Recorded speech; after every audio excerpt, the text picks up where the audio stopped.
Indonesia adalah salah satu negara terluas di dunia. Karena luasnya wilayah Indonesia, maka dibutuhkan pasukan elit khusus yang dapat menjaga kedaulatan negeri ini. Pasukan elit khusus Indonesia ternyata tidak kalah dengan pasukan asing dan bikin ngeri. Sepak terjang pasukan khusus ini sangat disegani militer negara lain. Sejumlah misi khusus berhasil mereka emban dengan sangat gemilang. Berikut pasukan elit khusus Indonesia dan sepak terjangnya. Namun sebelum kita masuk di pasukan elit khusus yang pertama, marilah bersama-sama kita membangun channel ini dengan cara mengklik tombol subscribe dan jangan lupa nyalakan tombol loncengnya agar kalian tidak ketinggalan notifikasi video terbaru dari kami.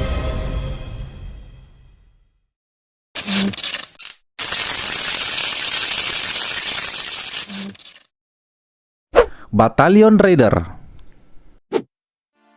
Batalion yang sudah ada sejak 23 Maret 1953 ini awalnya adalah Batalion 454 yang sejak dulu sudah dikenal sebagai satuan elit setingkat pasukan komando. Sebagai unit penindak, satuan ini memiliki kemampuan setara 3 batalion infanteri biasa. Kemampuan yang harus dimiliki adalah perang modern, anti-gerilya, dan anti-teror. Kopassus. Diketahui, Kopassus dibentuk pada 16 April 1952. Melalui instruksi Panglima Tentara dan Teritorial 3, dibentuklah Kesatuan Komando Teritorial 3 yang menjadi cikal bakal Korps Baret Merah.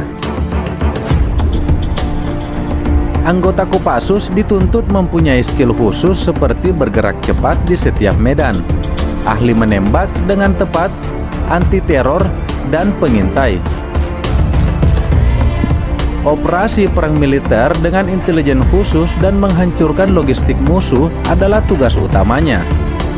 Selain itu, anggota Kopassus juga berperan sebagai pengamanan VVIP, SAR khusus, dan perbantuan Polri.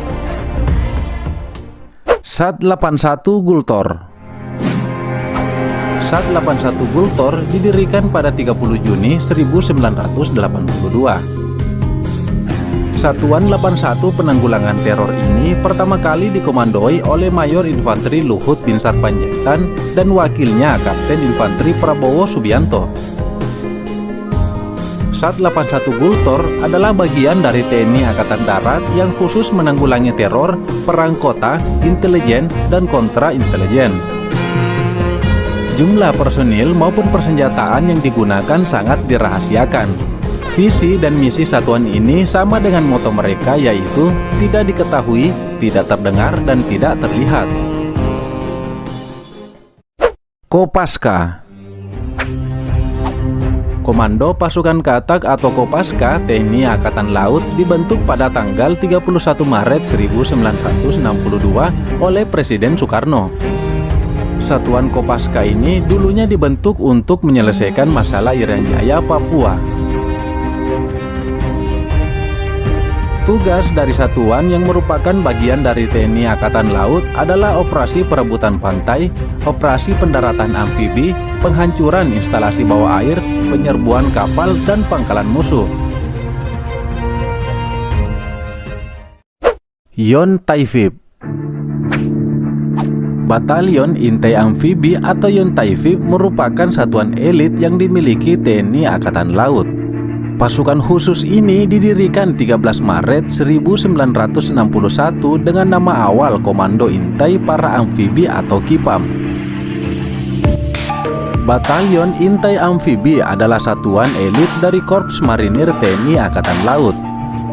Pasukan yang mempunyai semboyan Mayanetra Yamadipati bergerak cepat, rahasia, dan mematikan ini memiliki spesialisasi operasi pengintaian amfibi. Denjaka. Setiap matra memiliki pasukan elit tersendiri. TNI Angkatan Laut misalnya memiliki pasukan elit yang bernama Detasemen Jala Mengkara atau Denjaka. Detasemen ini didirikan pada 12 November 1984. Meskipun tugas pokok Denjaka menjaga keamanan di laut, unit ini bisa ditugaskan di mana saja, seperti di darat maupun di udara.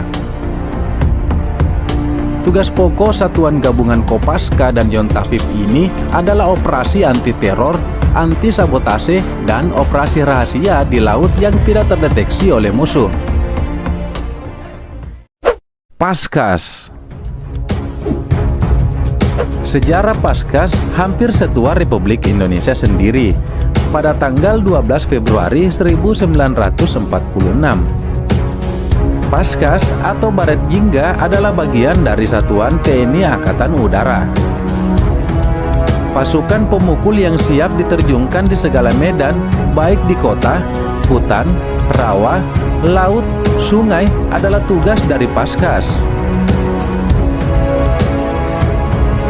Pasukan ini mempunyai tugas tambahan yang tidak dimiliki oleh pasukan lain. Tugas tersebut seperti operasi pembentukan dan pengoperasian pangkalan udara, seperti perebutan dan pertahanan pangkalan.